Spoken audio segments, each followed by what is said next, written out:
মুম্বাই এয়ারপোর্টে কি তবে নিরাপত্তার অভাব?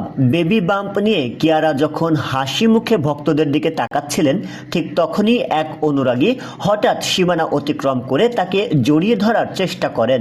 মুহূর্তের মধ্যে পরিস্থিতি উত্তপ্ত হয়ে ওঠে। সেদিনের আসল চিত্র, অনাকাঙ্ক্ষিত মুহূর্ত।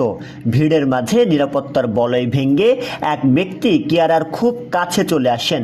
কিয়ারা কিছুটা অস্বস্তি বোধ করলেও পরিস্থিতি দ্রুত আয়ত্তে আনেন তার বডিগার্ডরা। সিদ্ধার্থের বীরত্ব, স্ত্রী কিয়ারাকে রক্ষা করতে সাথে সাথেই এগিয়ে আসেন সিদ্ধার্থ মালহোত্রা। তার প্রোটেক্টিভ মুড দেখে ভক্তরা মুগ্ধ। ভাইরাল বিতর্ক। এই ঘটনাটি সোশ্যাল মিডিয়ায় ছড়িয়ে পড়বার পর থেকে সেলিব্রিটিদের ব্যক্তিগত সুরক্ষা এবং ভক্তদের শিষ্টাচার নিয়ে বইছে বিতর্কের ঝড়। একজন হবু মায়ের সাথে এমন আচরণ কি মোটেও কাম্য? ভক্তদের আবেগের কি কোনো সীমা থাকা উচিত নয়? সিদ্ধার্থের এই দায়িত্বশীল আচরণকে আপনি বা কিভাবে দেখছেন? আপনার মতামত কমেন্টে জানান এবং বলিউডের এই ইনসাইড স্টোরিটি বন্ধুদের সাথে শেয়ার করুন। শাহরিয়ার হিমেল, ডেস্ক রিপোর্ট, নবরূপ টিভি।